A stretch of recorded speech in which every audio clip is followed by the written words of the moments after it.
matin, Dimitri Pavlenko. Il est l'heure de retrouver l'avocat des causes perdues. Bonjour Mathieu Noël. Bonjour Dimitri, bonjour à tous. Maître, ce matin, au vu du caractère glauque, voire atroce de certains faits d'actualité, vous défendez une cause particulièrement perdue. Vous plaidez pour un retour à la joie de vivre et à l'optimisme.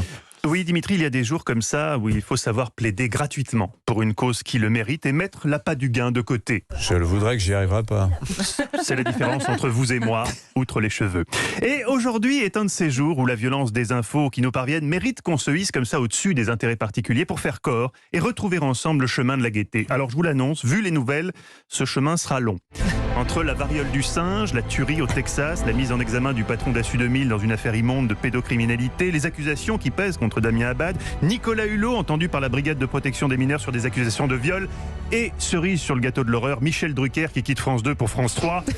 Quand les événements de l'actu sont si affreux que mi bout à bout, il ressemble à un film de David Cronenberg, on n'a plus besoin d'avocats, on a juste besoin de Xanax. Beaucoup de Xanax. Alors, quand je dis beaucoup, attention quand même au dosage. Par exemple, j'avais dit à Dimitri, 2 grammes c'est trop. Voilà l'été, voilà l'été. Alors, oui, Alors, il m'a pas écouté, voilà le résultat. Sinon, bien dosé, le Xanax peut vous aider à traverser cette période difficile. Le Xanax est aussi, autre méthode, pensez très fort à quelqu'un qui est encore plus dans le pétrin que vous. Quelqu'un qui n'a rien demandé, qui n'a aucune responsabilité dans ce qui se passe, mais qui subit le contre-coup d'une info. Ce matin, par exemple, j'y pense parce que j'ai regardé TF1 hier soir, on peut songer à Denis Brognard, notre sympathique confrère présentateur emblématique de Koh-Lanta, qui doit se les mordre en pensant qu'il aurait pu être l'ambassadeur d'AXA, de Groupama ou de GMF, mais non. Ça commence par Assu et ça finit par 2000. Je laisse réfléchir. Assu 2000, partout, pour tous. Et oui, autant vous dire que depuis 2 jours, pour Denis, moralement, c'est pire que l'épreuve des poteaux. Il en a gros sur le totem. Pensez aussi à Jordan Bardella, qui, interrogé sur le cas Mbappé, tout le monde a été interrogé sur le cas Mbappé, a salué hier un modèle d'assimilation, alors que Kylian est né à Bondy, ce que lui faisait immédiatement remarquer le journaliste, obligeant Jordan à bluffer comme quand t'as une paire de 3 au poker et que l'autre a fait all-in, en lançant à la va-vite au journaliste. Oui, mais sa mère est sénégalaise. Sa mère est française, c'est son père qui est originaire d'Afrique, mais du Cameroun, qui est, c'est vrai, ne pinaillons pas, une forme de Sénégal plus au sud. Voilà. Pensez aussi à ces Français qui souffrent plus que vous de l'inflation galopante dans les rayons du supermarché, qui bientôt devront dire adieu à la viande. Non mais là ça devient ouf. Hier j'ai acheté des steaks hachés, 3 € pièce. Non mais 3 € le steakos quoi. 3 € le steakos, quand on a déjà un leasing sur la Peugeot et un crédit Sofinco sur le matelas de Lopilo.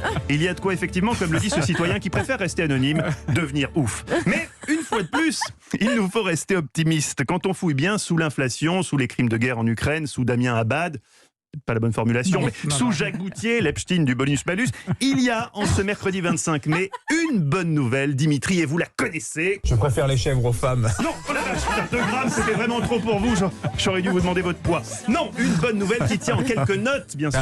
Mais oui, ça fait des mois qu'on l'attend, on n'en peut plus. Jamais dans l'histoire des médias, l'excitation d'habitude simulée des journalistes pour un film en partenariat avec leur radio n'a été si sincère. Alors, je comprends, chers auditeurs, que vous ayez un doute là-dessus, car c'est vrai que Dimitri est meilleur journaliste que VRP.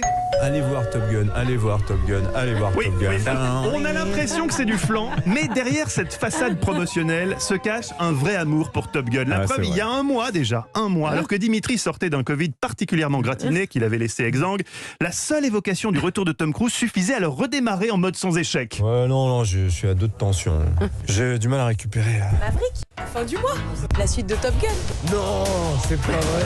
Highway to the Danger Zone. C'est ça, l'effet Top Gun combiné au Xanax, c'est la parade parfaite à la morosité ambiante. C'est simple, vous pouvez lire les critiques, tout le monde a adoré, et pas que nous. Même notre reporter Johan Tritz, dont les derniers mots dans le cockpit du Rafale qui lui faisait faire un tour de démonstration furent pourtant... Vomir.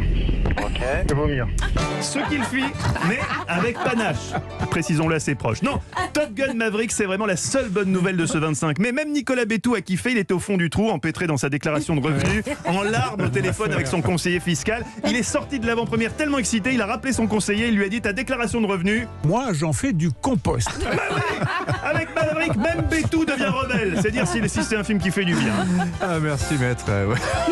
Ah, vous êtes en forme aujourd'hui. On vous retrouve retrouve à 16h dans Historiquement Vôtre avec Stéphane Bern. Au menu, Farouchement affranchies, des femmes qui ont défié leur époque. On va parler de Bianca Capello, Maya Plissietskaya, je ne sais plus qui c'est, mais j'arrive bien à prononcer son nom parce que je parle russe. Et Assa Mohamed, elle est chauffeur de taxi à Mogadiscio en Somalie. Je peux vous dire que c'est pas facile. ah oui, effectivement. Merci beaucoup Mathieu. À tout à l'heure.